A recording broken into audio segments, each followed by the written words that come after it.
Hi guys, இன்னைக்கு நம்ம செம சூப்பரான ஒரு டாக்ஸிக் லவ் ட்ராமா தான் பார்க்க போகிறோம். வீடியோக்குள்ள போகிறதுக்கு முன்னாடி நம்ம சேனலுக்கு நீங்கள் புதுசாக வந்திருக்கீங்கன்னா சேனலை சப்ஸ்கிரைப் பண்ணிட்டு அப்படியே கொஞ்சம் பெரிய மனசு பண்ணி இந்த வீடியோக்கு ஒரு லைக்கை தட்டி விட்டுருங்க. அண்ட் இந்த ட்ராமாவுடைய ஸ்டார்டிங்லேயே பார்த்தீங்கன்னா டெலிவரி பாயாக ஒர்க் பண்ணிட்டு இருக்கா நம்ம ஹீரோ சென்னை தான் காமிக்கிறாங்க. இப்போ கூட யாரோ ஒரு கஸ்டமருக்கு ஃப்ளாரை தான் டெலிவரி பண்ண போயிட்டு இருக்கா. அவனுடைய ஃபோனில் ஹீரோயினும் அவனும் சேர்ந்து எடுத்த மாதிரியான ஃபோட்டோ இருக்கு. அந்த ஃபோட்டோ பார்த்துட்டு சாங் எனக்காக வெயிட் பண்ணிட்டு சீக்கிரமாகவே இந்த டெலிவரி முடிச்சுட்டு நான் வந்துடுறேன். நம்ம ரெண்டு பேரும் போயிட்டு உன்னுடைய பர்த்டேவை செலிப்ரேட் பண்ணலாம்னு சொல்லி சந்தோஷப்பட்டுக்கிட்டே இன்னும் கொஞ்ச நேரத்தில் அவன் சந்தோஷத்தையே தொலைக்க போறான்னு தெரியாமலேயே அந்த ஃப்ளாரை டெலிவரி பண்ண அந்த கஸ்டமர் கிட்ட போயிட்டு இருக்கான். ஆக்சுவலி நம்ம ஹீரோடைய கஸ்டமர் வேற யாரும் கிடையாது. அவன் உயிருக்கு உயிரா லவ் பண்ணிட்டு இருக்கான். அவனுடைய லவ்வர் நம்ம ஹீரோயின் தான். அங்க நம்ம ஹீரோ ஹீரோயினுக்காக டே நைட்டுன்னு பார்க்காம மழை வெயில்னு பார்க்காம அவ்வளோ கஷ்டப்பட்டு அந்த டெலிவரி வேலையை பார்த்துட்டு இருந்தா. இந்த பக்கம் ஹீரோயின் வேற ஒருத்தவங்க கூட ரொமான்ஸ் பண்ணிட்டு இருக்காங்க. இப்படி இவங்க ரெண்டு பேரும் ரொமான்ஸ் பண்ணிட்டு இருக்கதா இவங்களுக்கு ஃப்ளாரை டெலிவரி பண்ண வந்த நம்ம ஹீரோவும் பார்த்துறாரு. அவ்வளோதான் பயங்கரமா உடஞ்சு போறாரு. ஏன்னா அந்த அளவுக்கு ஹீரோயினை ஹீரோ லவ் பண்ணிட்டு இருப்பாரு. ஸோ தான் கண்ணு முன்னாடி தன்னுடைய காதலை இன்னொருத்தவங்க கூட ரொமான்ஸ் பண்ணிட்டு இருக்கத யாராலையுமே ஏத்துக்கவே முடியாது இல்லையா. ரொம்பவே கஷ்டப்படுறாரு. ஜாங் இங்க என்ன பண்ணிட்டு இருக்கா, அது இவன் கூட என்ன பண்ணிட்டு இருக்கான்னு சொல்லிட்டு கோவத்துல கையில அந்த ஃபிளார் எல்லாம் அடிக்க போகும்போது ஹீரோயின் ஸ்டாப் பண்றாங்க. அது அவனுக்காக ஸ்டாப் பண்றது பார்க்கவும் அவருக்கு இன்னுமே கோபம் அதிகமாகுது. உன்னால எப்படி ஜாங் முடியுது, உன்னால எப்படி எனக்கு துரோகம் பண்ண முடியுதுன்னு கேட்கவும், அதான் இப்போ நம்ம கிராஜுவேட் ஆயிட்டோம்ல, ஸோ ஸ்டடீஸ்க்காக தான் உன்னுடைய ஹெல்ப் எனக்கு தேவைப்படுது, அதனால தான் ஜஸ்ட் உன்னை யூஸ் பண்ணிக்கிட்டேன், ஸோ இதுக்கப்புறம் எனக்கு நீ தேவையில்லைன்னு சொல்லும்போது, அப்போ பணத்துக்காக தான் என்னை யூஸ் பண்ணல, அப்போ நம்ம லவ்வை விட உனக்கு பணம் தான் முக்கியமானு கேட்கும்போது, அஃப்கோர்ஸ் எனக்கு பணம் தான் முக்கியம். ஹேனை பாத்தியா, ஜென்ரேஷனாவே பெரிய ரிச்சஸ்ட் ஃபேமிலி சேர்ந்தவன், ஆனா நீ ஆஃப்டர் ஆல் ஒரு டெலிவரி பாய் உன் கூட சேர்ந்து லைஃப் லாங் என்னையும் கஷ்டப்பட சொல்றியா? உன்ன மாதிரி பணமே இல்லாத பிச்சைக்காரனுக்குலாம் லவ் பண்றதுக்கு என்ன குவாலிஃபிகேஷன் இருக்குன்னு கேக்குறாங்க. அவ்வளவுதான் ஹீரோ பயங்கரமா ட்ரிகர் ஆகிறான். கையில அந்த ஃபிளாரை கோவத்துல அந்த ஹேனோடைய மூஞ்சிலே விசிறி விட்டுட்டு, ஜாங் இன்னைக்கு நீ பண்ண வேலைக்கு நீ வருத்தப்படக்கூடிய நாள் சீக்கிரமாவே வரும்னு சொல்லிட்டு அங்கிருந்து கிளம்புறாரு. நேரா வந்து ஒரு பிளாட்ஃபார்ம்ல உட்காராரு. உட்காந்து அவங்க அப்பாவுக்கு தான் கால் பண்றாரு. என்ன மன்னிச்சிடுங்கப்பா, உங்க பேச்சை கேட்காம சென் ஃபேமிலியை விட்டு வந்தது என்னுடைய தப்பு தான். பழையபடியே என்னுடைய பவர் எனக்கு திரும்ப வேணும்னு கேட்கிறாரு. ஆக்சுவலி ஹீரோ பாத்தீங்கன்னா அந்த கண்ட்ரிலேயே ஒரு பெரிய ரிச்சஸ்ட் ஃபேமிலியான சென் ஃபேமிலியோடைய ஒரே வாரிசு. ஆனா ஹீரோயின் பாத்தீங்கன்னா ரொம்பவும் லோ மிடில் கிளாஸ் ஃபேமிலியை சேர்ந்தவங்க.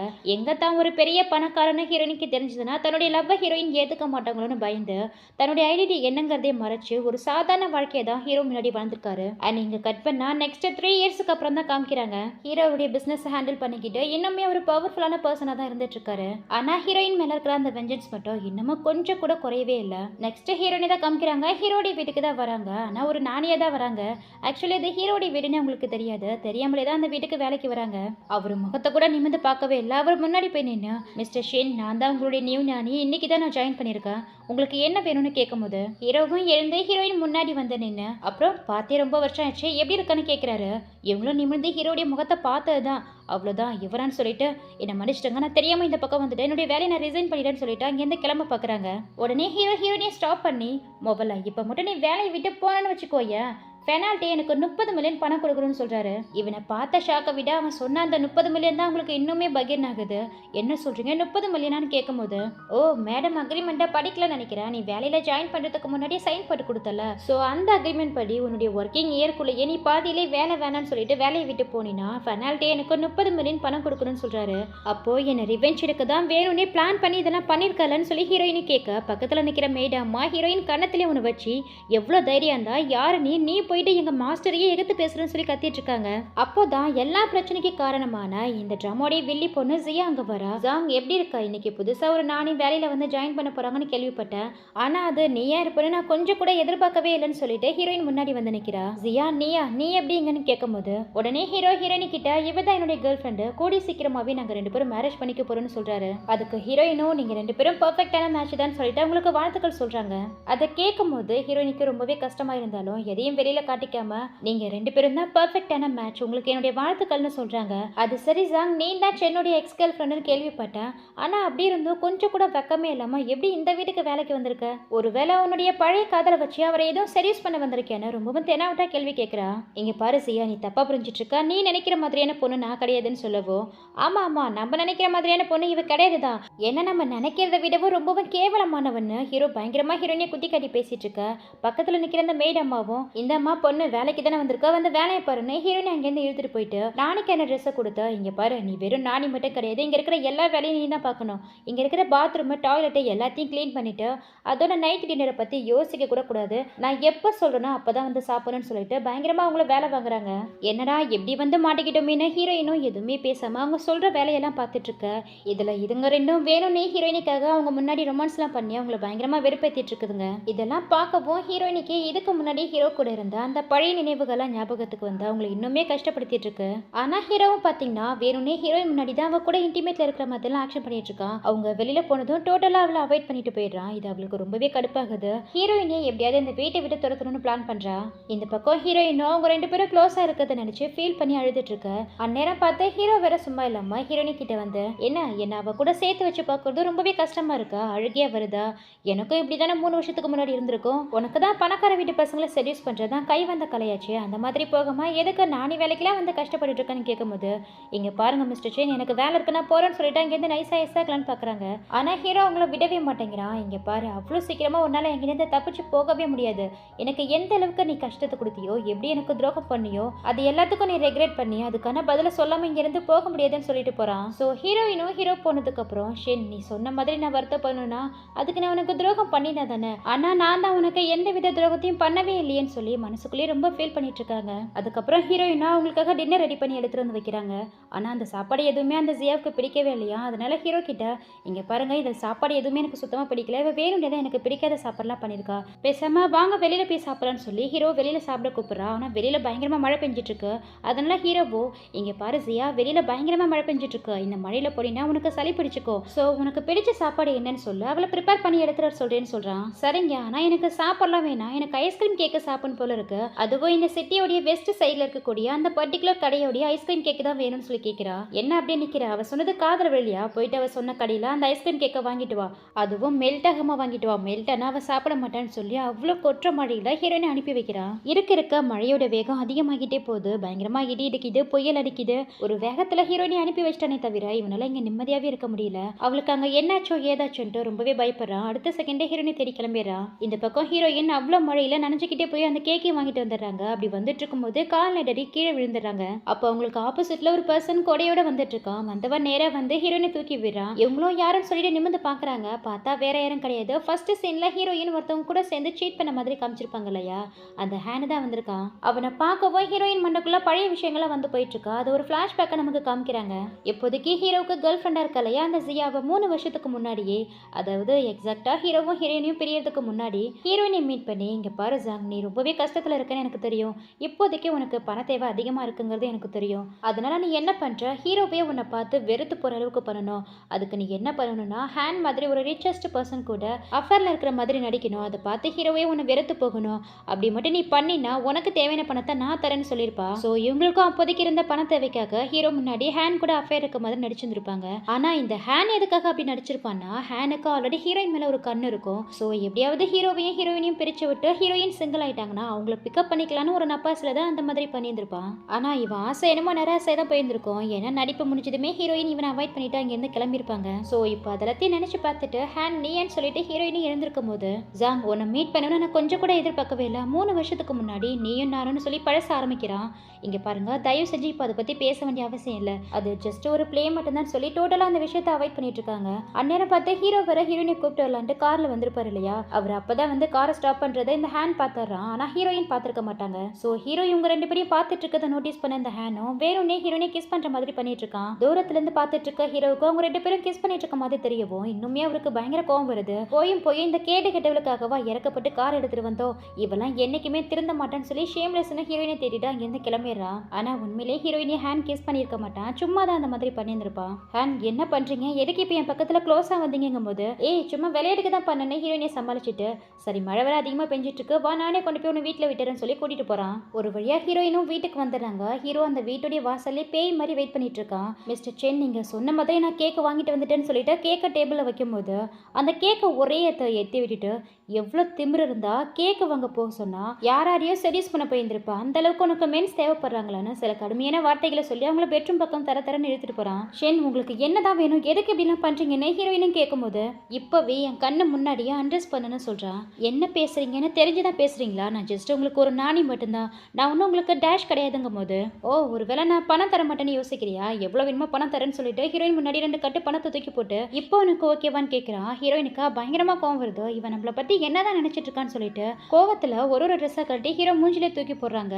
ஒரு கடத்துக்கு மேல அவனும் ஹீரோயினை ஸ்டாப் பண்ணி, இன்னமும் நீ மாறவே இல்லைல்ல, 3 வருஷத்துக்கு முன்னாடி இதே மாதிரி கேவலமான செயலை தான் பண்ண, இப்பவும் அப்படியே தான் இருக்க, என் கண்ணு முன்னாடி நிற்காத, உன்னை பார்த்தாலே எனக்கு அருவருப்பா இருக்குன்னு சொல்லி ஹீரோயின் அந்த ரூமை விட்டு வெளியில போக சொல்றான். ஸோ ஹீரோயினா அந்த ரூமை விட்டு அழுதுகிட்டே வெளியில வந்து பழச நினைச்சு பாக்குறாங்க. ஆக்சுவலி ஹீரோயின் பணத்துக்காக தான் ஹீரோவை சீட் பண்ற மாதிரி நடிச்சாங்கிறது தெரியும். ஆனா பணத்துக்காக தன்னுடைய காதலையே தியாகம் பண்ற அளவுக்கு எதுக்காக அவங்களுக்கு பணம் தேவைப்பட்டதுன்னு இப்பதான் நமக்கு காமிக்கிறாங்க. ஆல்ரெடி சொன்ன மாதிரி ஹீரோயின் ஃபேமிலி ரொம்பவும் லோ மிடில் கிளாஸ் ஃபேமிலியா, அவங்களுக்குன்னு இருக்கிறது அவங்க அம்மா மட்டும்தான்.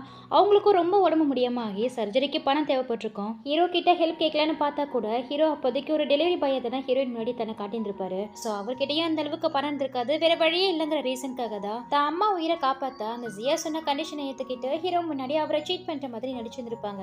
ஸோ ஹீரோயினும் அதெல்லாம் நினைச்சு பார்த்து ரொம்பவும் ஃபீல் பண்ணிட்டு இருக்கா. அவங்களுக்கு ஒரு ஃபோன் கால் வருது. பார்லேருந்து தான் கால் பண்ணியிருக்காங்க. அவங்க பாரோடைய நேமை சொல்லி, மிஸ்டர் ஷே நீங்க ஃபுல்லா குடிச்சிட்டு மாட்டே ஆயிட்டாரு, அவரை வந்து கூட்டிட்டு போங்கன்னு சொல்றாங்க. இல்ல நீங்க தப்பான நம்பருக்கு கால் பண்ணிருக்கீங்க, அவருடைய கேர்ள் ஃப்ரெண்டுக்கு கால் பண்ணி சொல்லுங்கன்னு சொல்லவும், இல்லைங்க மேம் அவருடைய ஃபோனில் உங்கள் நம்பர் மட்டும்தான் சேவ் ஆயிருக்குது, அதனால தான் உங்களுக்கு கால் பண்ணினோம், கொஞ்சம் வந்து கூட்டிகிட்டு போங்கன்னு சொல்கிறாங்க. சரின்ட்டு இவங்களுமே ஹீரோ கூட்டிகிட்டு வர பாருக்கு கிளம்புறாங்க.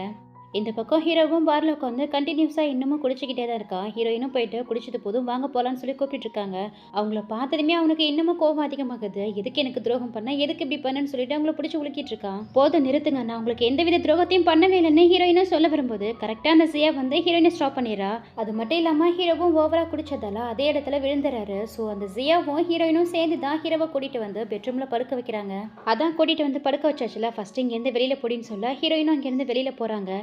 இதுதான் சான்ஸ், எப்படியாவது இன்னைக்கு ஹீரோ கூட ஸ்லீப் பண்ணிடலான்னு சொல்லிட்டு இவ்வளோ ஏதோ பண்ணி ஹீரோவை செடியூஸ் பண்ண ட்ரை பண்றா. இது எல்லாத்தையும் ஹீரோயினும் பாக்குறாங்க. அவங்களுக்கு ரொம்பவே கஷ்டமா இருக்கு. பக்கத்துல உட்காந்து பயங்கரமா அழுதுட்டு இருக்காங்க. ஆனா இங்க ஹீரோ பாத்தீங்கன்னா அவ்வளோ போதையிலையும் முதல்ல இங்க இருந்து வெளியில போடின்னு சொல்லி அவளை பிடிச்சி தள்ளி விட்டுட்டு படுத்துக்கிறாரு. ஆனா இந்த திருட்டு கோட்டை என்ன பண்ணுதுன்னா ஹீரோயின் காதல விழுற மாதிரி வேணும்னே அவங்கள வெறுப்பேத்த ஹீரோ கூட ஒன்னா இருக்கிற மாதிரி சவுண்ட் எஃபெக்ட்லாம் கொடுத்துட்டு இருக்கா. அதை கேட்டு இங்க ஹீரோனிக்கா நெஞ்சே வெடிக்கிற மாதிரி இருக்கு. பயங்கரமா உட்காந்து அழுதுட்டு இருக்காங்க. தென் நெக்ஸ்ட் மார்னிங் ஆகுது. ஹீரோயினும் அவங்க வீட்டு வேலையெல்லாம் பார்த்துட்டு இருக்கும் போது இந்த ஜியா வந்து வேணும்னே எனக்கு அங்க வலிக்குது எங்க வலிக்குதுன்னு ஓவரா சீன் போட்டுட்டு இருக்கா. ஆனா அப்ப கூட ஹீரோயின் அவளை கண்டுக்கவே இல்லை. அவங்க வேலையை தான் பார்த்துட்டு இருக்காங்க. என்னடா இவ கண்டுக்கவே மாட்டேங்கிறாளேன்னு சொல்லிட்டு நேராவே ஹீரோயினை கூப்பிட்டு, ஜாங் உனக்கு ஒன்று தெரியுமா, நானே ஹீரோவும் நைட்டு ஒன்னா தான் ஸ்லீப் பண்ணலாம் சொல்லி பாக்குறா. அதுக்கு ஹீரோயினும் அவளுக்கு சரியான பதிலடி கொடுக்குற மாதிரி, மிஸ்ஸியா கொஞ்சம் ரெஸ்பெக்டடா நடந்துக்கோங்க, அதெல்லாம் உங்க பர்சனல் விஷயம், அதெல்லாம் எதுக்கு என்கிட்ட சொல்லிட்டு இருக்கீங்க, எனக்கு எதை பத்தியும் கவலை இல்லைன்னு சொல்லி ஹீரோயின் பயங்கரமா அவளை மொக்க பண்ணிவிட, அப்போ அது எல்லாத்தையும் ஹீரோவும் காதல வாங்கிக்கிட்டே வந்திருப்பான் போல. ஹீரோயினி விருப்பத்தை வேணும்னே அந்த ஜியாவை ஹக் பண்ண மாதிரி வந்து நிற்கிறான். ஆனா அப்ப கூட ஹீரோயின் அதை கண்டுக்காம அவங்க வேலையை தான் பார்த்துட்டு இருக்காங்க. நேரம் பார்த்து காலிங் பெல் அடிக்கிற சவுண்ட் கேட்கவும் இவங்களும் போயிட்டு டோரை ஓப்பன் பண்ண ஒரு டெலிவரி பாய் தான் கையில ஃபிளாரோட நிற்கிறான். அதுவும் ஹீரோயின் பேருக்கு தான் வந்திருக்கு. உங்க பாய் ஃப்ரெண்டு ஹேண்ட் தான் கொடுக்க சொன்னு சொல்லி ஒரு பொக்கேவை கொடுக்குறான். எது பாய் ஃப்ரெண்டா, எனக்கு எதுவும் தேவையில்ல, முதல்ல இங்க இருந்து இதை எடுத்துட்டு போங்கன்னு சொல்றாங்க. சாரி மேம், மிஸ்டர் ஹேண்ட் கண்டிப்பா இதை உங்ககிட்ட கொடுக்க சொன்னான்னு சொல்லி வலுக்கட்டாயமா ஹீரோயின் கையில அதை கொடுத்துட்டு அங்கிருந்து கிளம்பிடுறா. ஹேனுங்கிற பேரை கேட்டதுதான் ஹீரோவுக்கா பயங்கரமா கோவம் வருது. அந்த ஃபிளாரை பிடிங்கி தூக்கி போட்டுட்டு, உனக்கு எவ்வளவு தைரியம் இருந்தா அவன் அனுப்பி வச்ச ஃபிளாரை அவ்வளோ தைரியமா என்னோட வீட்டிலேயே நீ வாங்கியிருப்ப, இதுக்கப்புறம் உனக்கு ரெஸ்டே கிடையாது, 24 மணி நேரமும் நீ இங்கேயே தான் வேலை பார்த்தாக்கணும், வெளியில போகவும் கூடாது, யாரையும் மீட் பண்ணவும் கூடாதுன்னு சொல்லி ஆர்டர் கொடுக்குறான். மறுநாள் பார்த்தீங்கன்னா அந்த சியா இருக்காலையா, ஹேனோடைய இன்டர்வியூன்னு ஃபோனில் ஓடிட்டு இருக்கா. அதை வேணும்னே ஹீரோ கிட்ட வச்சு காமிக்கிறா.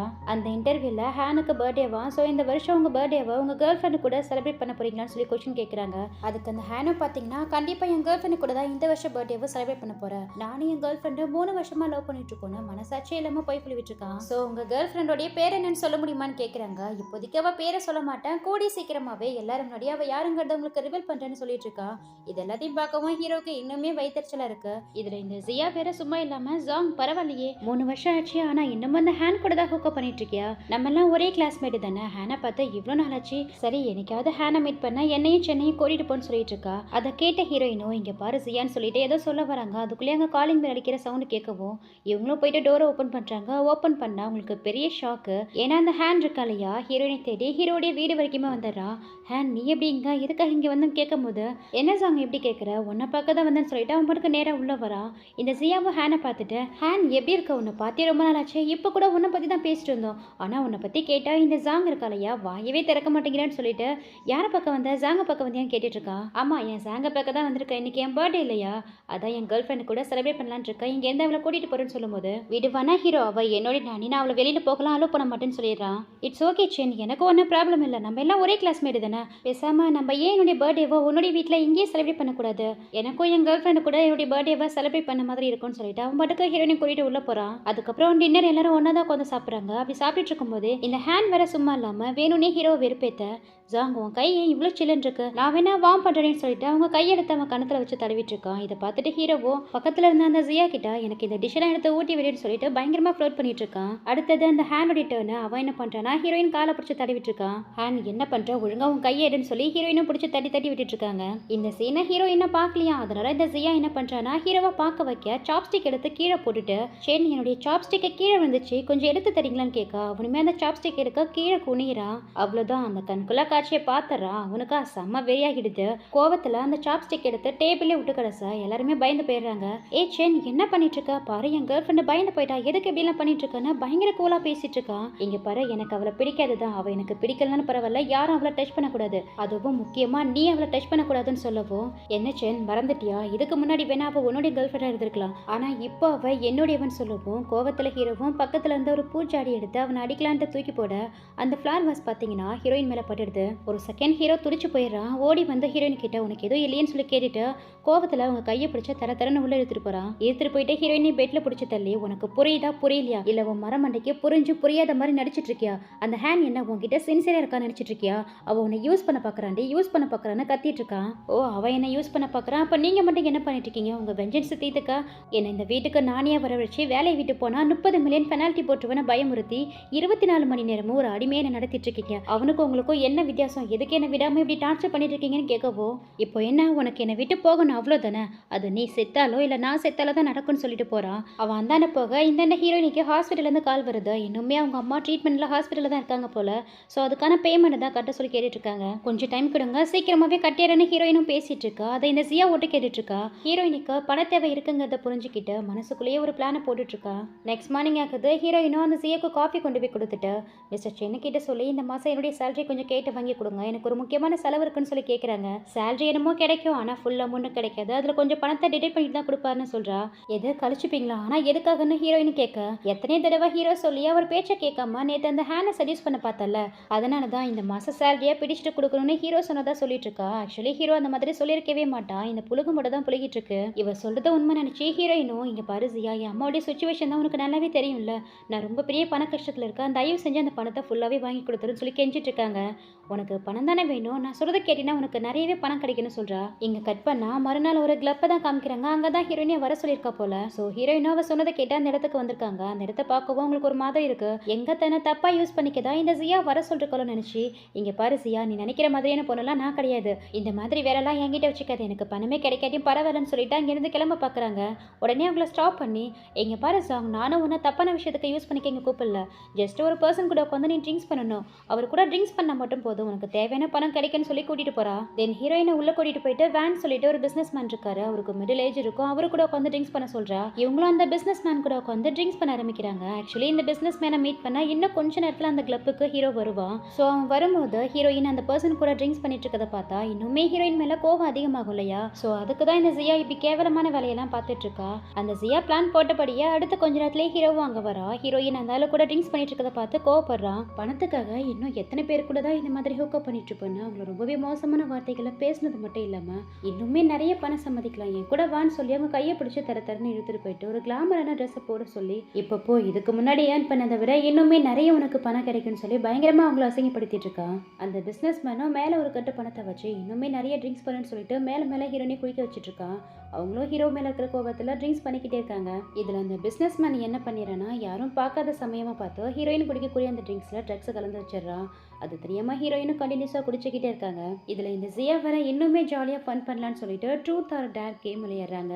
அதுல ஹீரோயினுடைய டர்ன் தான் வருது. ஆல்ரெடி ஹீரோயினும் ஃபுல்லா குடிச்சிருக்கிறதால ட்ரூத்தையே செலக்ட் பண்றாங்க. இந்த ஜியாவும் வேணும்னே ஹீரோயின் கிட்ட நீ இன்னமும் வெர்ஜினா இருக்கியான்னு சொல்லி கேட்டுறா. ஆக்சுவலி ஹீரோயின் இன்னுமே வெர்ஜினா தான் இருக்காங்க. 3 வருஷத்துக்கு முன்னாடி ஹீரோவா டீப்பா லவ் பண்ணியிருந்தா கூட என்னைக்குமே அவங்களுடைய லிமிட்டை கிராஸ் பண்ணி போயிருந்திருக்க மாட்டாங்க. எல்லாமே மேரேஜுக்கு அப்புறம் தான் சொல்லி எத்தனை தடவை ஹீரோவை அவாய்ட் பண்ணியிருந்திருப்பாங்க. இந்த விஷயம் ஹீரோவுக்கும் தெரியும். ஆனா அதுக்கப்புறம் இவங்க பிரியறதுக்கு முன்னாடி அந்த ஹேண்ட் கூட சேர்ந்து தானே ஹீரோயின் சீட் பண்ணிட்டாங்கன்னு தப்பா நினைச்சிட்டு இருக்காரு. ஸோ இப்போ என்னதான் பதில் சொல்றதுன்னு பயங்கர எம்பரசிங்கா இருக்கு. அப்போ அந்நேரம் பார்த்து இந்த ஹேண்ட் எங்கேருந்து தான் வருவான்னு தெரியல, கரெக்டாக வந்துடுறா. நீங்கள் என்ன கேள்வி கேட்டீங்கன்னு எனக்கு நல்லாவே தெரியும். அஃப்கோர்ஸ் என்னுடைய கேர்ள் ஃப்ரெண்டு அவளுடைய வெர்ஜினிட்டியை என்கிட்ட தான் கொடுத்தான்னு மனசாட்சி இல்லாமல் போய் புழுவிட்டு இருக்கான். இங்கே ஹீரோவுக்கா பயங்கர டென்ஷன் ஆகிட்டு இருக்கா. விட்டா அந்த ஹேனை கடிச்சே தின்றுவான் போல, அந்த அளவுக்கு வெறித்தனமாக பார்த்துட்டு இருக்கான். அடுத்த கொஞ்ச நேரத்துலேயே இவங்க கேமும் கொஞ்சம் அளவுக்கு அதிகமாக போக ஹீரோவுக்கும் ஹேனுக்கும் ஃபைட்டு ஸ்டார்ட் ஆகிற மாதிரி இருக்கு. இதுக்கப்புறம் இங்க இருந்தா சரி வராதுன்னு சொல்லிட்டு ஹீரோயினும் ஹேன் கூட அங்கிருந்து கிளம்புறாங்க. அந்த கிளப்பை விட்டு வெளியில வந்ததுக்கு அப்புறம் ஹீரோயின் ஹேனை ஸ்டாப் பண்ணி, நீங்க பண்ண ஹெல்ப்புக்கு ரொம்பவே நன்றி, நானே இதுக்கப்புறம் போய்க்கிறேன், நீங்க கிளம்புங்கன்னு சொல்லிட்டு இருக்காங்க. நானுமே நீ நினைக்கிற மாதிரியான பேட் பர்சன் கிடையாது, உனக்கு ஹெல்ப் பண்ண தான் இந்த மாதிரி பண்ணேன்னு சொல்லிட்டு இருந்தவன் திடீர்னு அந்த பக்கம் ஹீரோ வரதை பார்த்ததும் டக்குனு ஹீரோயினை கிஸ் பண்ற மாதிரி போறான். அதை பார்த்த ஹீரோவும் ஓடி வந்து அந்த ஹேனோடைய வாயிலே ஒன்று வச்சு அவனுடைய ஓவர் கோல்ட்டு கலட்டி ஹீரோயின் மேலே பொத்தி விட்டு அங்கேருந்து தூக்கிட்டு போறான். ஸோ ஹீரோயினும் ஆல்ரெடி ட்ரக்ல இருந்ததால அன்னைக்கு நைட்டே ஹீரோ கூட அவங்க டைமை ஸ்பெண்ட் பண்றாங்க. நெக்ஸ்ட் மார்னிங் ஹீரோயின் தான் ஃபர்ஸ்ட் கண் விழிக்கிறாங்க. அவங்களுக்கு ரொம்பவே கஷ்டமா இருக்கு. ஆல்ரெடி இந்த ஜியா வேற ஹீரோடைய லைஃப்ல வந்துட்டா இல்லையா, இப்படி அவங்க லைஃபுக்குள்ள இன்டர்ஃபியர் ஆகிட்டோமேன்னு சொல்லிட்டு ஹீரோயினும் பயங்கர கில்ட்டியோட அங்கிருந்து எழுந்து போகலான்னு பார்க்கும்போது டக்குன்னு ஹீரோ இருந்து ஹீரோயின் கையை பிடிச்சி இழுக்கிறான். உண்மையை சொல்லு ஜாங், நீ இன்னமும் வெர்ஜினா தான் இருக்கங்கிறது எனக்கு தெரிஞ்சிருச்சு. ஆனா எதுக்காக உனக்கும் ஹேனுக்கும் ரிலேஷன்ஷிப் இருக்கிற மாதிரி என்கிட்ட காமிச்சுக்கிட்ட, எதுக்காக இந்த மாதிரி பண்ணன்னு சொல்லி கேட்டுட்டு இருக்க.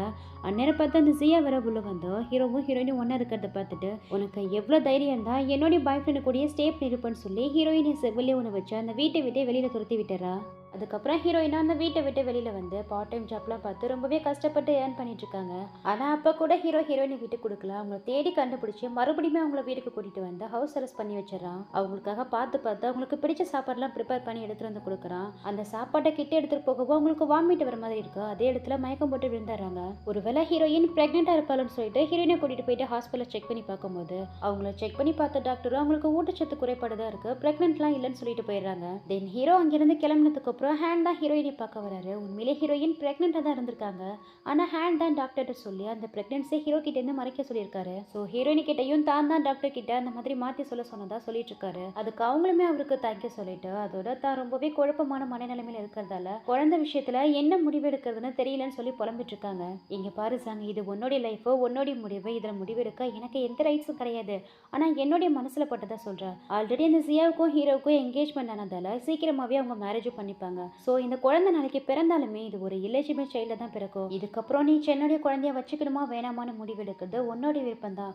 உன்னுடைய விருப்பம் எதுவாக இருந்தாலும் உனக்கு நான் ஹெல்ப் பண்ண தயாரா இருக்கேன். இதுக்கு ரீசன் வேற எதுவும் கிடையாது, உன்னை எனக்கு பிடிக்குங்கிற ரீசன் மட்டும் தான் சொல்லி நாசுக்கா அவருடைய லவ்வையுமே ஓப்பன் பண்றாரு. ஆனா ஹீரோயின் இவருடைய லவ்வை ஏத்துக்கிற மாதிரி இல்ல, அமைதியாவே இருந்துட்டு இருக்கு. இப்படி இவங்க பேசுற எல்லா கான்வர்சேஷனையும் அந்த ஜியா கேட்டுறா. ஹீரோடைய குழந்தை ஹீரோயின் வயித்துல வளர்ந்துட்டு இருக்குதுன்னு தெரிஞ்சதுமே அவளுக்கு பயங்கர ஷாக்கிங் ஆயிட்டு இருக்கு. அப்ப அங்க ஒரு நர்ஸ் ஹீரோயின் கிட்ட ஓடி வந்து ட்ரீட்மெண்ட்ல இருந்த உங்க அம்மா கண் விழிச்சிட்டாங்க வாங்கன்னு சொல்லி கூட்டிட்டு போறாங்க. அவங்க அம்மா கண் விழிச்சது பார்க்கவும் ஹீரோயினுக்கு பயங்கர ஹாப்பியா இருக்கு. அம்மா உங்க பொண்ணு நான் வந்திருக்கேன், என்ன பாருங்கம்மா, என்கிட்ட பேசுங்கம்மான்னு சொல்லி ஹீரோயினும் கதறிட்டு இருக்காங்க. ஆனா அவங்க எதுவுமே பேசாம அமைதியாவே இருக்காங்க. அவங்களுக்கு ஒண்ணுமே புரியல. அதை பத்தி டாக்டர் கிட்ட கேட்கும்போது, உங்க அம்மாவுக்கு தலையில அடிபட்டதுக்கு அப்புறம் 3 வருஷத்துக்கு அப்புறம் இப்பதானே கோமால இருந்து எழுந்திருக்காங்க, அதனால அவங்க பிரெயின் ரெக்கவர் ஆக கொஞ்சம் டைம் எடுத்துக்கும், கொஞ்ச நாள் வெயிட் பண்ணுங்கன்னு சொல்றாங்க. ஆக்சுவலி இதுக்கு முன்னாடி ஹீரோயின் அம்மாவுக்கு உடம்பு சரியில்லாம சர்ஜரி பண்ணணும்னு தான் மென்ஷன் பண்ணியிருப்பாங்க. ஆனா இப்பதான் ஏதோ ஒரு ரீசனுக்காக அவங்களுக்கு தலையில அடிபட்டிருக்கு, அதனாலதான் சர்ஜரி பண்ணிருக்காங்கிறத நமக்கு மென்ஷன் பண்றாங்க. ஸோ ஹீரோயினும் அவங்க அம்மா கிட்ட நீங்க எதுக்குமே கவலைப்படாதீங்கம்மா, சீக்கிரமாவே நீங்க முழுசா குணமடைஞ்சு உங்களை இந்த நிலைமைக்கு ஆளாக்குனதை யாருங்கிறத என்கிட்ட சொல்லக்கூடிய நாள் சீக்கிரமாவே வரும்னு சொல்லி பேசிட்டு இருக்க. இப்படி இவங்க பேசிட்டு இருக்கிறது ஹீரோயின் அம்மா எழுந்தது எல்லாத்தையுமே அங்க வேலை பார்க்குற ஒரு நர்ஸ் அந்த ஜியாவுக்கு கால் பண்ணி இன்ஃபார்ம் பண்ணிட்டு இருக்கா. ஹீரோயின் அம்மா எழுந்துட்டாங்கன்னு கேள்விப்பட்டதும் அந்த ஜியாவுக்கு அவங்க பயங்கர ஷாக்கிங்கா இருக்கு. என்ன சொல்ற, அவங்க எழுந்துட்டாங்களா, அவங்க மட்டும் எழுந்து பேச ஆரம்பிச்சிட்டாங்கன்னா எல்லா உண்மையும் தெரிஞ்சிடுமே சொல்லிட்டு ஒரு ஃபிளாஷ்பேக் நினைச்சு பாக்குறா. ஆக்சுவலி இதுக்கு முன்னாடி ஹீரோயின் அம்மா இந்த ஜியாவுடைய வீட்டுல தான் மெய்டா வேலை பார்த்துட்டு இருப்பாங்க. இந்த ஜியா ஒன் சைடா ஹீரோவை லவ் பண்ணிட்டு இருந்திருப்பா. ஆனா ஹீரோ ஹீரோயினை லவ் பண்றதால என் வீட்டுல வேலை பார்க்குற ஒரு மெய்டோடைய பொண்ணு எனக்கு போட்டியா வந்துட்டாலின்னு ஹீரோயின் மேல இருக்கிற கோவத்துல அவங்க அம்மாவை பிடிச்சி மாடியில இருந்து தள்ளி விட்டுருப்பா. இப்போ அதெல்லாம் நினைச்சு பார்த்துட்டு அந்த நர்ஸு கிட்ட உனக்கு 10 மில்லியன் நான் பணம் தரேன், நீ என்ன பண்ணுவே ஏது பண்ணுவே எனக்கு தெரியாது. அந்த அம்மா வாயை திறந்து பேசவே கூடாது, மொத்தமா அந்த அம்மாவுடைய கதையவே முடிச்சிருன்னு சொல்லிடுறா. தென் மறுநாள் ஹாஸ்பிட்டல்ல தான் காமிக்கிறாங்க. ஹீரோயினுக்காக ஹேனு சாப்பாடுலாம் எடுத்துட்டு வந்து கொடுத்து சாப்பிட சொல்றா. பின்னாடி ஹீரோவும் கையில சாப்பாடோட வந்து அவன் கொடுக்குற சாப்பாடுலாம் சாப்பிடாத என்னுடைய சாப்பிடுன்னு சொல்லி ஹேனுடைய சாப்பாடை பிடிங்கி குப்பத்தட்டுல போட்டுறாரு. உடனே ஹேனுக்கா பயங்கரமா கோவம் வருது. என்னுடைய கேர்ள் ஃப்ரெண்டுக்கு நீ எதுக்கட சாப்பாடு எடுத்துட்டு தர, அவளை பார்த்துக்க எனக்கு தெரியும், முதல்ல இங்க இருந்து போன்னு சொல்லி ஹீரோவை திட்ட. பதிலுக்கு ஹீரோவும் பேச 2 பேருமே சண்டை போட ஸ்டார்ட் பண்றாங்க. ஹீரோயினுக்கு பயங்கரமா டென்ஷன் ஆகிடுது. தயவு செஞ்சு உங்க 2 பேருடைய சண்டையும் போய் வெளியில வச்சுக்கோங்கன்னு சொல்லி 2 பேருமே திட்டி வெளியில போக சொல்லிடுறாங்க. தென் நைட் ஆகுது. ஹீரோயின் அவங்க அம்மா பக்கத்திலே படுத்து தூங்கிட்டு இருக்காங்க. அப்ப அந்த நர்ஸ் இருக்கா இல்லையா, அவ ஏதோ ஒரு இன்ஜெக்ஷன் எடுத்துட்டு வந்து அவங்க அம்மாவுக்கு போகக்கூடிய ட்ரிப்ஸ்ல கலந்து விட்டுறா. அவ அந்த அந்த இன்ஜெக்ஷனை பண்ணிட்டு வெளியில போன அடுத்த செகண்டே அவங்க அம்மாவுடைய உடம்பு பயங்கரமா ஷிவர் ஆகுது, ஒரு மாதிரி ஆகுறாங்க. இவங்களும் பயந்து போயிட்டு டாக்டர் டாக்டர்னு கூப்பிட்டு இருக்க டாக்டர்ஸும் ஓடி வந்து அவங்களுக்கு ட்ரீட்மெண்ட் பார்க்க, ஆனா எந்த வித பலனும் இல்லை. அவங்க அம்மா இறந்து போயிடுறாங்க. அவங்களால அதை தாங்கிக்கவே முடியல. யாருக்காக தன்னுடைய காதலை தியாகம் பண்ணி இவ்வளவு ஒரு கஷ்டமான வாழ்க்கையை வாழ்ந்தாங்களோ இன்னைக்கு அவங்களே இல்லைங்கும் போது பயங்கரமா உடஞ்சு போயிட்டு கதறி கதறி அழுதுட்டு இருக்காங்க. ஹீரோவும் ஹேனுமே விஷயம் கேள்விப்பட்டு ஹீரோயினை தேடி ஓடி வராங்க. ஹீரோயினை எவ்வளவோ ஹீரோவும் சமாதானப்படுத்த ட்ரை பண்றா, ஆனா அவங்க சுத்தமா சமாதானமே ஆகல. அழுதுகிட்டே அவங்க அம்மா பின்னாடியே ஓடிட்டு இருக்காங்க. உடனே ஹீரோ அவனுடைய அசிஸ்டன்ட்டுக்கு கால் பண்ணி ஹீரோயின் அம்மாவுக்கு என்ன ஆச்சு, அவங்க எப்படி இறந்தாங்கிற மொத்த டீட்டெயில் எடுக்க சொல்றா. அடுத்த கொஞ்ச நேரத்திலேயே ஹீரோடைய அசிஸ்டன்ட் அவருக்கு கால் பண்ணி அவங்களுக்கு யாரோ பாய்சன் கொடுத்து அவங்கள வேணும்னே இந்த மாதிரி பண்ணிருக்காங்க. சர்வேலன்ஸ் கேமராவை செக் பண்ணி பார்த்தாலும் அந்த பர்டிகுலர் டைமுக்கான ஃபுட்டேஜ் மட்டும் டெலீட் ஆயிருக்கு. இதை யாரோ வேணும்னே பிளான் பண்ணி தான் பண்ணிருக்காங்கன்னு இன்ஃபார்ம் பண்றாரு. அதுக்கு ஹீரோவோ அது யாரா இருந்தாலும் பரவாயில்ல, சீக்கிரமாவே அவங்கள கண்டுபிடிங்கன்னு சொல்லிட்டு இருக்காரு. இந்த பக்கம் பாத்தீங்கன்னா நம்ம ஹீரோயினை தான் காமிக்கிறாங்க. ஹேன் அவருடைய வீட்டுக்கே ஹீரோயினை கூட்டிட்டு வந்து இதுக்கப்புறம் இங்கே ஸ்டே பண்ணிக்கணும்னு சொல்றாரு. அப்பதான் ஹீரோயினும் ஹேன் கிட்ட தன்னுடைய அம்மா சாவுல சந்தேகம் இருக்கிறதாகவோ அவங்க இறந்ததுக்கு பின்னாடி யார் இதை பண்ணினாங்கிறது தெரிஞ்சுக்கணும்னு கேக்குறாங்க. ஹீரோ மாதிரி ஹேனா அவங்க அம்மா இறந்ததுக்கு பின்னாடி யார் இதெல்லாம் பண்ணான்னு ஆல்ரெடி இன்வெஸ்டிகேட் பண்ணிருப்பாரு போல. அதுபடி அவருக்கு தெரிஞ்சது வரைக்கும் ஹீரோயின் கிட்ட சொல்ல ஆரம்பிக்கிறாரு. ஆல்ரெடி சர்வேலன்ஸ் கேமராவெல்லாம் செக் பண்ணியாச்சு. உங்க அம்மா இறந்த அந்த பர்டிகுலர் டைமுக்கான ஃபுட்டேஜ் மட்டும் டெலிட் ஆயிருக்கு. அது மட்டும் இல்லாம உங்க அம்மாவுக்கு ட்ரீட்மெண்ட் பார்த்தா அந்த நர்ஸுமே திடீர்னு காணாம போயிட்டா. அந்த நர்ஸு காணாம போனதுல டவுட் வந்து அவளுடைய டீட்டெயிலையும் அவளுடைய அக்கௌண்ட்டையும் செக் பண்ணி பார்க்கும்போது அவ அக்கௌண்ட்டுக்கு சென்னோடைய அக்கௌண்ட்ல இருந்து ஒரு பெரிய அமௌண்ட் ட்ரான்ஸ்ஃபர் ஆயிருக்கு. அதுவும் உங்க அம்மா இறந்த அடுத்த 1 மணி நேரத்துல ட்ரான்ஸ்ஃபர் ஆயிருக்குன்னு சொல்லவும் ஹேன் என்ன சொல்றீங்க, என்ன ஹீரோவுக்கு பிடிக்காதுதான், அதுக்காக என் மேல இருக்கிற கோவத்துல எங்க அம்மாவை அந்த மாதிரி பண்ற அளவுக்கு அவன் மோசமான ஆள் கிடையாது. சொல்லப்போனா நான் அவனை சீட் பண்ணிட்டேங்கிற கோவத்துல தான் என்னையே அவன் ஹர்ட் பண்ணிட்டு இருக்கானே தவிர ஒரு உயிரை பறிக்கிற அளவுக்கு அவன் கெட்டவன் இல்லைங்கும் போது எங்க பாரு சார், நான் ஒன்னும் அவன் தான் செஞ்சான்னு சொல்லல, மேபி அவனுக்கே தெரியாம அந்த ஜியா கூட அந்த வேலையை பண்ணிருக்கலாம்னு சொல்றாரு. அப்பதான் ஹீரோயின் ஒரு விஷயத்த சொல்றாங்க. ஆமா, என்னுடைய அம்மா அந்த ஜியோடைய வீட்டுல தான் வேலை பார்த்துட்டு இருந்தாங்க. அவங்களுக்கு அந்த மாதிரி ஆக்சிடென்ட் ஆனப்போ அந்த வீட்டுல இருந்த அந்த பர்டிகுலர் ஏரியாவுடைய சிசிடிவி கேமரா மட்டும் உடஞ்சிருந்தது. அது மட்டும் இல்லாம அந்த வீட்டுல யாருமே இல்லைன்னு வேற எங்க கிட்ட சொன்னாங்க. எனக்கும் அந்த ஜியா மேல தான் டவுட்டா இருக்குன்னு சொல்லிட்டு 2 பேருமே அவ பக்கம் டவுட் பண்ணிட்டு இருக்கேன். எங்க பாரு ஜாங், நீ எதுக்கும் கவலைப்படாத, உனக்காக நான் இருக்கேன். உண்மை என்னங்கிறத சீக்கிரமாவே கண்டுபிடிக்கலான்னு சும்மா ஆறுதலே தான் பேசிட்டு இருப்பாரு. அந்நேரம் பார்த்து இந்த ஹீரோ வர அவனுடைய ஆளுங்களோட உள்ள வந்து எவ்வளவு தைரியம் இருந்தா நான் அவ்வளவு தூரம் சொல்லியும் மறுபடியும் அவ கூட க்ளோஸ் ஆக ட்ரை பண்ணிருப்பேன்னு ஹேனுடைய மூஞ்சில ஒரு எத்து விட்டு மறுபடியுமே ஹீரோயினியை அவருடைய வீட்டுக்கே கூட்டிட்டு போக கூப்பிட்டு இருக்காரு. ஆனா இந்த தடவை ஹீரோயின் என்னால வரவே முடியாதுன்ட்டு ரொம்பவே ஸ்ட்ராங்கா இருக்காங்க. நீ என் கூட வந்துதான் ஆகணும்னு சொல்லிட்டு அவங்கள ஃபோர்ஸ் பண்ணிட்டு இருக்காரு. ஹேனும் இங்க பாரு ஜாங், அவன் பேச்சு நம்பி அவன் கூட போயிடாத, அங்க போனா அவனுடைய உயிருக்கு ஆபத்து இருக்குன்னு எவ்வளவோ சொல்லி கத்திட்டு இருக்காரு. இங்க பாரு ஜாங், இப்ப மட்டும் நீ என் கூட வரலன்னு வச்சுக்கோயேன், இந்த நிமிஷமே ஹேனா என்னுடைய ஆளுங்க என்ன வேணாலும் பண்ணுவாங்கன்னு சொல்லிட்டு அவனுடைய ஆளுங்களை விட்டு ஹேனை அடிக்க சொல்றான். உடனே ஹீரோயினும் இங்க பாருங்க, ஹேனை எதுவும் பண்ணிடாதீங்க, நான் அவங்க கூட வரேன்னு சொல்லி ஒத்துக்கிறாங்க. நான் அவ்வளவு தூரம் வான்னு சொல்லியும் வரல, ஆனா ஹேனை கொண்டுதான் வரேன்னு சொல்லி ஒத்துக்கிறாள்னு கோவத்தோட ஹீரோயினை தூக்கிக்கிட்டு நேரா அவனுடைய வீட்டுக்கு போயிட்டு அவங்கள ஒரு ரூம்ல அடைச்சு வச்சுட்டு என்னுடைய பெர்மிஷன் இல்லாம இந்த ரூமை விட்டு நீ வெளியில வரக்கூடாதுன்னு அவங்கள உள்ள வச்சு லாக் பண்ணிடுறான். அதோட அங்கிருந்த ஒரு மெய்டை கூப்பிட்டு ஹீரோயின் உள்ள இருக்கா, அவளுக்கு வேணுங்கிறத கரெக்டா நேரத்துக்கு சமைச்சு கொடு, என்னுடைய பெர்மிஷன் இல்லாம அவளை எங்கேயும் அலோ பண்ணக்கூடாது, அவளை பத்திரமா பாத்துக்கோன்னு சொல்லிட்டு எங்கேயோ கிளம்பி வெளியில போறான். அங்க நடக்கிற எல்லாத்தையும் இந்த ஜியா பார்த்துட்டு தான் இருக்கா. அவ்வளவு தூரம் அவளை வீட்டை விட்டு துரத்தி விட்டு மறுபடியும் வந்துட்டாலேன்னு ஹீரோயின் மேல பயங்கர கோபத்துல இருக்கா. இங்க அந்த மேடு பொண்ணு ஹீரோயினிக்காக சாப்பாடு கொண்டு போறா. அப்ப அந்த ஜியா அந்த மேடை வழிமறைச்சு அவளுக்கு சாப்பாடு தானே நான் கொடுத்துக்கிறேன், இங்கேயே வச்சுட்டு போன்னு சொல்ல இவளுக்கு பயந்து அந்த மேடு பொண்ணு அங்கேயே சாப்பாடு வச்சுட்டு போயிடுறா. அந்த மேடு போனதுக்கு அப்புறம் அந்த சாப்பாட்டை எட்டி உதச்சு தள்ளி ஜாங், இதுக்கப்புறம் உனக்கு சாப்பாடு தண்ணி எதுவுமே கிடைக்காம பட்னி கடந்து தான் சாக போறேன்னு சொல்ல இந்த பக்கம் ஹீரோ தான் காமிக்கிறாங்க. 3 நாளா வீட்டுக்கு போகாம ஹீரோயினை போய் பார்க்காம கண்டினியூஸா பார்ல உட்காந்து குடிச்சுக்கிட்டே இருக்கான். ஏன்னா ஹீரோயின் சொல்லியிருப்பாங்க இல்லையா என்னால வர முடியாதுன்னு. அதுக்கப்புறம் ஹேனுக்கு ப்ராப்ளம் எதுவும் அதுக்கப்புறம் தானே ஹீரோயினும் வரேன்னு சொல்லி ஒத்துருப்பாங்க. அந்த விஷயம் ஹீரோவை ரொம்பவே பாதிச்சிருக்கும். அப்போ அவனுக்காக தான் வரேன்னு சொல்லி ஒத்துக்கிட்டேன், இல்லைன்னா வரமாட்டேன்ல, நான் உன்னை லவ் பண்ணதை தவிர வேற என்ன தப்பு பண்ணேன்னா அதே நினைச்சு கண்டினியூஸா ஹீரோ குடிச்சுக்கிட்டே இருக்கான். இந்த பக்கம் ஹீரோயினும் 3 நாளா சாப்பாடு தண்ணி இல்லாம ரொம்பவும் டயர்ட் ஆயிட்டாங்க. ஆல்ரெடி பிரெக்னெண்டா வேற இருக்கிறதால அவங்க நிலைமை ரொம்பவே மோசமாக்கிட்டு இருக்கு. இந்த பக்கம் பார்ல குடிச்சிட்டு இருக்க ஹீரோவுக்கு அவனுடைய அசிஸ்டன்ட் கிட்ட இருந்து கால் வருது. என்ன விஷயம்னு இவனும் கேட்கும் போது, பாஸ் நீங்க சொன்ன மாதிரியே ஹீரோயின் அம்மாவுடைய டெத்தை இன்வெஸ்டிகேட் பண்ணதுல நிறைய விஷயங்களுக்கு கிடைச்சிருக்கு. 3 வருஷத்துக்கு முன்னாடி அவங்க மாடியிலேருந்து விழுந்தது ஆக்சிடென்ட் கிடையாது, அவங்கள அந்த ஜியா தான் தள்ளி விட்டுருக்கா. அதுக்கான அவங்க வீட்டு சிசிடிவி ஃபுட்டேஜுமே ரீஸ்டோர் பண்ணி பார்த்தாச்சு. அது மட்டும் இல்லாம ஹாஸ்பிட்டல் அவங்க இறந்ததுக்கு கூட அந்த ஜியா தான் காரணம்.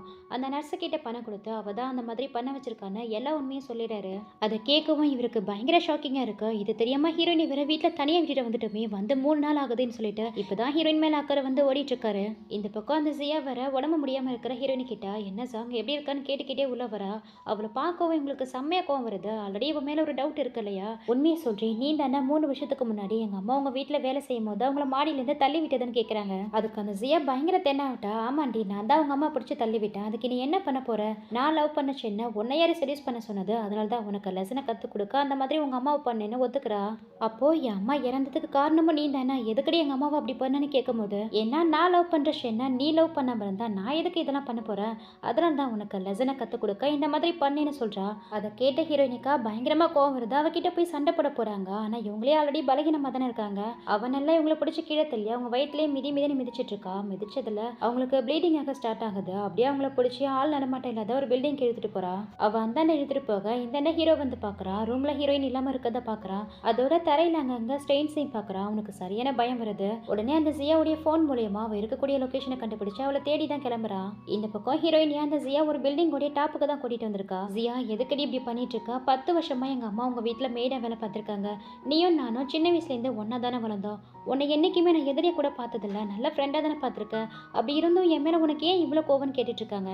எது ஃப்ரெண்டா, யாரடி உனக்கு ஃப்ரெண்டு, நீ எனக்கு ஃப்ரெண்டா, சின்ன வயசுலேருந்து என்னுடைய எல்லாத்தையுமே நீ பறிச்சுக்கிட்ட, நான் படிக்கிற ஸ்கூல்ல நீயும் வந்து ஜாயின் பண்ண, எனக்கு மேல நல்ல மார்க் எடுத்த, வளர்ந்ததுக்கு அப்புறமும் நான் லவ் பண்ண அதே சின்ன நீயும் லவ் பண்ண, அவனும் என்னை விட்டுட்டு ஒன்ன லவ் பண்ணான், எல்லாத்துக்கும் காரணம் நீ தாண்டே, நீ தான், நீ மட்டும் இல்லைனா ஹீரோ என்னைக்கே என்ன லவ் பண்ணியிருப்பான், அவனும் நானும் மேரேஜ் பண்ணி சந்தோஷமா வாழ்ந்திருப்போம், எல்லாமே ஒன்னால தான் சொல்லிட்டு அந்த டாப்ல இருந்து தள்ளி விட பாக்குறா.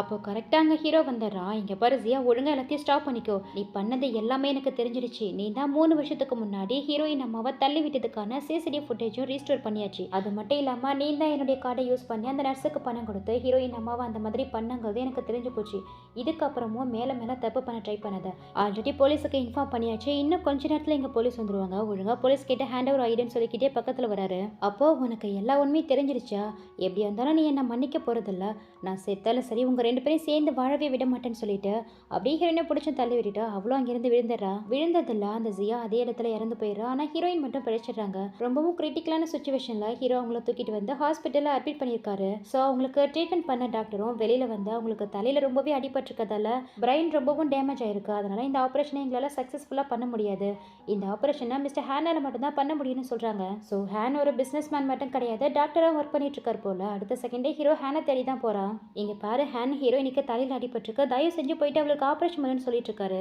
ஒரே வார்த்தை ஹேன் என்ன கேட்கிறானா, நான் இதுக்கடா நீ சொல்றதெல்லாம் கேட்கணும்னு கேட்கிறான். ஹீரோவுக்கா பயங்கரமா கோவம் வருது. அவன் சட்டையை பிடிச்சு, ஏண்டா பரதேசி நாயா, உனக்காக தானே அவ என்ன சீட் பண்ணா, இவ்வளோ நாளா அவளை கேர்ள் ஃப்ரெண்டு சுத்தி வந்தா, இப்போ அவ டேஞ்சர்ல இருக்கா, இப்போ போயிட்டு இவ்வளோ அலட்சமா பேசிட்டு இருக்கா, ஒழுங்கா போயிட்டு அவளுக்கு ஆப்ரேஷன் பண்ணி அவ உயிரை காப்பாத்த, இல்லைன்னா அவளை என்ன பண்ணுவேன்னே தெரியாதங்கும் போது அதுக்கு ஹேன் பாத்தீங்கன்னா ஹீரோ பார்த்து நக்கலா சிரிச்சுக்கிட்டே, ஏண்டா கொஞ்ச நெஞ்சு ஆட்டமா போட்ட நீ, அது ஆளை வச்சு அடிக்கிற, ஆளை வச்சு கேளு, என் முன்னாடி நீல் டவுன் பண்ணி என்னை பெக் பண்ணி கேளு, அப்போதான் நான் அவளை காப்பாற்றலாமா வேணாமான்னு முடிவெடுப்பேன், அதுவும் நான் சொல்ற கண்டிஷனுக்கு நீ ஒத்துக்கிட்டாதான்னு சொல்லிட்டு அவன் பாட்டுக்கு ரொம்ப கூலா சேர்ல உட்காந்துக்கிறான். ஸோ ஹீரோவும் ஹீரோயினிக்காக ஹேண்ட் முன்னாடி நீல் டவுன் பண்ணி, ஹேண்ட் உன்னை கெஞ்சி கேட்கிறேன், தயவு செஞ்சு ஹீரோயினிக்கு ஆப்ரேஷன் பண்ணி உயிரை காப்பாத்துன்னு கெஞ்சிட்டு இருக்காரு. சரிப்பா சின்ன, நீ இவ்வளோ தூரம் கெஞ்சறதால நானும் ஆப்ரேஷன் பண்ண சம்மதிக்கிறேன், ஆனா எனக்கு ஒரு கண்டிஷன் இருக்கு, அதை நிறைவேற்றி வாங்கும் போது என்ன கண்டிஷன் சொல்லுன்னு கேட்கிறாரு. ஹீரோயினிக்கு ஆப்ரேஷன் பண்ணி நான் அவளை பிழைக்க வச்சிடுறேன், ஆனா ஃபியூச்சர்ல என்னைக்குமே நீ அவளை மீட் பண்ணவே கூடாது, மொத்தமா அவளை விட்டு நீ பிரிஞ்சு போகணும், இதுக்கப்புறம் அவ எனக்கு மட்டும்தான் கேர்ள் ஃப்ரெண்டா இருக்கணும்னு கேட்கிறான். ஸோ ஹீரோவும் ஹீரோயினிக்காக அவன் கேட்ட கண்டிஷனுக்கு சரின்னு சொல்ல ஹீரோயினுக்கும் நல்லபடியா ஆப்ரேஷனும் முடியுது. ஹீரோயின் பக்கத்துல இருந்து அவங்கள பாத்துக்கிறாரு. அவங்க இன்னுமே கண் விழிக்கல. அவங்க கையை பிடிச்சி, ஜாங் எல்லாமே என்னுடைய தப்பு தான், நான் யாருங்கிற என்னுடைய அடையாளத்தை வாங்கிட்டு இருந்து மறைச்சது தான் எல்லா பிரச்சனைக்கும் காரணம்னு சொல்லி அவங்க கையை பிடிச்சி ஃபீல் பண்ணிட்டு இருக்க. அவங்களும் கொஞ்ச நேரத்துல கண் விழிச்சு பாக்குறாங்க. ஹீரோயின் கண் விழிச்சதை பார்த்ததோ ஹீரோவுக்கு பயங்கர ஹாப்பியா இருக்கு. ஜாங் நீ எழுந்துட்டியா, நீ நல்லா இருக்கியா, நீ எப்படி இருக்கன்னு சொல்லி கேட்டுட்டு இருக்க. ஆமா நீங்க யாரு, எதுக்காக என்கிட்ட இப்படி பேசிட்டு இருக்கீங்கன்னு கேக்குறாங்க. அவ்வளவுதான் ஹீரோவுக்கு பயங்கர ஷாக்கிங் இருக்கு. ஜாங் உனக்கு என்ன தெரியலையா, நான் தான் அவருடைய செயின், எனக்கு ஞாபகம் இல்லையாங்கும் போது அவங்களும் நல்லா யோசிச்சு பார்த்துட்டு, இல்லை நான் நல்லா ஞாபகப்படுத்திட்டேன், நீங்க யாருங்கிறது என் மைண்ட்ல சுத்தமாவே ஞாபகமே இல்லைங்கிறாங்க. அந்நேரம் பார்த்து அங்க ஹேண்ட் வரவும் ஹீரோயினுக்கு தலையில் அடிப்பட்டதால பிரைனுக்கு போகக்கூடிய சில நரம்புகள் பாதிக்கப்பட்டிருக்கு, அதனால அவளுக்கு அம்னீஷியா வந்திருக்குன்னு சொல்றாரு. ஹீரோவுக்கு பயங்கரமா கோவம் வருது. நீ தானே அவளுக்கு ஆப்ரேஷன் பண்ண, என்ன தடவை பண்ணி தொலைச்சேன்னு அவன் சட்டையை பிடிச்சி சண்டை போடும்போது வரும்போது அதுக்கு ஹேனோ ஹீரோ பிடிச்ச தள்ளி விட்டு, நீ என்ன பைத்தியமா, நான் தான் அவளுடைய பாய் ஃப்ரெண்ட் ஆச்சு, நான் இதுக்கு அவளுக்கு தப்பான ஆப்ரேஷனை பண்ண போறேன்னு சொல்றாரு. அதை கேட்ட ஹீரோயினும், அப்போ நீங்க தான் என்னுடைய பாய் ஃப்ரெண்டானு கேட்குறாங்க. உடனே இவனும் ஹீரோயின் கையை போய் பிடிச்சிக்கிட்டு, ஆமா சாங், நம்ம 2 பேரும் 3 வருஷமா உயிருக்கு உயிராக லவ் பண்ணிட்டு இருந்தோம். நான் தான் உன்னுடைய பாய் ஃப்ரெண்ட், நீ தான் என்னுடைய கேர்ள் ஃப்ரெண்டு. அது மட்டும் இல்லாமல் என் குழந்தை கூட உன் வயிற்றுல வளர்ந்துட்டு இருக்குமா. நீ ஹாஸ்பிட்டலேருந்து டிஸ்சார்ஜ் ஆனதோ கூடிய சீக்கிரமே நம்ம 2 பேரும் மேரேஜ் பண்ணிக்கலான்னு எந்த அளவுக்கு ஹீரோயினை நம்ப வைக்க முடியுமோ அந்த அளவுக்கு பொய்யா புழுவி ஹீரோயினை நம்ப வச்சுட்டு இருக்கான். ஹீரோவால எதுவுமே பேசவே முடியல. ஆல்ரெடி அவங்க 2 பேருக்குள்ளேயும் அஃபேர் வர இருக்குன்னு நினைச்சிட்டு இருக்கான் இல்லையா. அதை ஹீரோயின் கிளியர் பண்றதுக்குள்ள தான் அந்த சியா பிடிச்சி தள்ளி விட்டுருப்பா. அது மட்டும் இல்லாமல் அந்த ஹேனை உண்மையை சொல்லியிருக்க மாட்டா. ஸோ உண்மை என்னன்னு இன்ன வரைக்குமே தெரியாததால எதுவுமே பேசாம அங்கிருந்து வெளியில போயிடுறாரு. அதுக்கப்புறம் ஹேனும் ஹீரோயின் கூட ரொம்பவே ஜாலியாக டைமை ஸ்பெண்ட் பண்றான். அது மட்டும் இல்லாமல் அவங்கள நல்லா கேர் பண்ணிக்கிறது, அவங்களுக்காக சாப்பாடுலாம் எடுத்துட்டு வந்து கொடுக்கறதுன்னு அவங்கள பார்த்து கவனிச்சுக்கிறான். அப்படியே கொஞ்ச நாள் ஆகுது. ஹீரோயின் உடம்பு ரெக்கவர் ஆகி அவங்க ஹாஸ்பிட்டல்லேருந்து டிஸ்சார்ஜ் ஆகுறாங்க. ஸோ ஹாஸ்பிட்டல்லேருந்து டிஸ்சார்ஜ் ஆனதுக்கப்புறம் மேரேஜ் பண்ணிக்கலான்னு முடிவு எடுத்திருப்பாங்க இல்லையா. ஸோ அவங்க வெட்டிங் டே தான் இன்னைக்கு. ஹீரோயினும் அவங்க வெட்டிங் ட்ரெஸ்ல ரொம்பவே அழகாக கிளம்பி ஹேன் கூட தான் வந்துட்டு இருக்காங்க. அவங்க வெட்டிங்க்கு ஹீரோவுமே வந்திருக்காரு. அவருக்கு ரொம்பவே கஷ்டமா இருக்கு. மேரேஜுக்கான ரிச்சுவல்ஸ் நடக்கும் இல்லையா, அதையுமே ஸ்டார்ட் பண்ணிடுறாங்க. அதுக்கப்புறம் ஹீரோவால் அங்கே உட்காந்துருக்கவே முடியல, எழுந்து வராரு. அப்படி வரும்போது ஆப்போசிட்ல ஒரு பொண்ணை இடிச்சிடறாரு. அந்த பொண்ணு வேற யாரும் கிடையாது, ஹீரோயினுடைய கிளாஸ்மேட் தான். ஆல்ரெடி ஹீரோயின் ஜியா எல்லாருமே ஒரே கிளாஸ்மேட் தானே. ஸோ இவளுக்கும் ஜியாவை பத்தி நல்லாவே தெரிஞ்சிருக்கு. உங்ககிட்ட ஹீரோயின் ஹேனை பத்தின ஒரு முக்கியமான விஷயத்த சொல்லணுங்கும் போது என்ன விஷயம்னு ஹீரோவும் கேட்கிறாரு. ஆக்சுவலி 3 வருஷத்துக்கு முன்னாடி நீங்க பார்த்தது எல்லாமே போய் தான். நீங்க நினைக்கிற மாதிரி ஹீரோயினுக்கும் ஹேனுக்கும் எந்தவித அஃபேர்ஸும் கிடையாது. உங்களை அந்த மாதிரி நம்ப வைக்க தான் ஹீரோயின் வேணும்னே உங்க முன்னாடி நடிச்சிருக்கா. இது எல்லாத்துக்கும் காரணமே அந்த ஜியா தான். ஹீரோயின் அம்மாவுடைய ட்ரீட்மெண்ட் செலவுக்கு பணம் இல்லாம அவ கஷ்டத்துல இருந்தப்போ அவளை அப்ரோச் பண்ணி இந்த மாதிரி நடிக்க வச்சான்னு எல்லா உண்மையே சொல்லிடுறா. அப்போ கடந்த 3 வருஷமா அவங்க 2 பேருக்குள்ளேயும் எதுவுமே இல்லையா. இது தெரியாம என் ஹீரோயினை விட்டு கொடுத்துட்டேன்னு சொல்லிட்டு அவசரமா அந்த மேரேஜை ஸ்டாப் பண்ணலான்ட்டு போகும்போது திடீர்னு அந்த ஜியாவுடைய அம்மா கையில கத்தியோட ஸ்டேஜுக்கு வந்து என் பொண்ணை கொண்டுட்டு நீ மட்டும் சந்தோஷமா வாழலான்னு பாக்குறியான்னு ஹீரோயினை ஹர்ட் பண்ண போறாங்க. அப்போ தள்ளுமுள்ள ஏற்பட்டு ஹீரோயினும் கீழே விழ அவங்க தலையிலேயே பலமா அடிபட்டுடுது. ஸோ தலையில அடிபட்டதுல ஹீரோயினுக்கு பழசெல்லாம் ஞாபகம் வந்துடுது. ஹீரோவும் ஓடி வந்து என்னாச்சு சாங், உனக்கு எதுவும் ஆகலைன்னு சொல்லி கேட்கும் போது அப்படியே ஹீரோடைய கணத்தை பிடிச்சி சேன் எனக்கு எல்லாமே ஞாபகம் வந்துச்சுன்னு சொல்லி சந்தோஷப்பட்டுட்டு இருக்க. இவங்க சந்தோஷம் ஒரு செகண்ட் மேல நீடிக்கல. ஏன்னா அந்த ஜியாவுடைய அப்பா இருக்காரு இல்லையா, அவரு பின்பக்கமா வந்து ஹீரோவை குத்திடுறாரு. குத்துப்பட்ட ஹீரோவும் ஹீரோயின் மடியில படுத்து, ஜாங் நான் உன்னை ரொம்பவே கஷ்டப்படுத்தியிருக்கேன், எல்லாத்துக்கும் என்னை மன்னிச்சிடு, கடைசியா உன்னை வெட்டிங் ட்ரெஸ்ல பார்க்கணும்னு ஆசைப்பட்டேன், என்னுடைய ஆசை நிறைவேறுச்சுன்னு சொல்லிட்டே கண்ணை மூடுறான். கண்ணை திறந்து பாருச்சேன், உனக்கு எதோ ஆகாது, உனக்கு எதோ ஆக விட மாட்டேன்னு ஹீரோயினும் பயங்கரமா கத்தி கதறிட்டு இருக்க. இங்க கட் பண்ணா நெக்ஸ்ட் ஹாஸ்பிட்டல் தான் காமிக்கிறாங்க. ஹேண்ட் தான் ஹீரோவை சரியான நேரத்துக்கு ஹாஸ்பிட்டலில் கூட்டிட்டு வந்து அட்மிட் பண்ணி அவருக்கு ட்ரீட்மெண்ட் பார்த்து அவர் உயிரை காப்பாத்திருப்பாரு. ஸோ அதுக்காக ஹீரோயினும் அவருக்கு தேங்க்யூ சொல்லிட்டு இருக்காங்க. பரவாயில்ல ஏதோ நல்லா இருந்துட்டு போங்கன்னு சொல்லிட்டு கிளம்பினவர் டோர் கிட்ட போயிட்டு, ஆனா ஒன்று ஃபியூச்சர்ல உன்னை எதுவும் இல் ட்ரீட் பண்ணான்னு வச்சுக்கோயேன், ஒரே ஒரு கால் மட்டும் பண்ண, மறுபடியுமே அவனை சீட் பண்ணுற மாதிரி ஒரு ஆக்டிங்கே போட்டலான்னு சொல்லிட்டு போறாரு. அடுத்த கொஞ்ச நேரத்துலேயே எங்கள் ஹீரோவும் கண் விழிச்சிடாரு. ஸோ 2 பேருமே ஹக் பண்ணி சந்தோஷப்பட்டுட்டு இருக்க. இப்படியே ஒரு ஹாப்பியான எண்டிங்கோட இந்த ட்ராமா கம்ப்ளீட் ஆகுது. ஐம் ஷூர் இந்த ட்ராமா உங்களுக்கு கண்டிப்பாக பிடிச்சிருக்கும்னு நினைக்கிறேன். பிடிச்சிருந்தா மறக்காம இந்த வீடியோக்கு ஒரு லைக்கை போட்டு விட்டுட்டு முடிஞ்சவங்க ஃப்ரெண்ட்ஸ் அண்ட் ஃபேமிலிக்கும் ஷேர் பண்ணுங்க. அண்ட் இந்த மாதிரி நல்ல ட்ராமாஸை மிஸ் பண்ணாமல் பார்க்க நம்ம சேனலை சப்ஸ்கிரைப் பண்ணிட்டு பக்கத்தில் இருக்கிற பெல் நோட்டிஃபிகேஷனை கிளிக் பண்ணிக்கோங்க. இதே மாதிரி ஒரு சூப்பரான ட்ராமாவோட சீக்கிரமாகவே உங்களை சந்திக்கிறேன். Thank you so much and see you.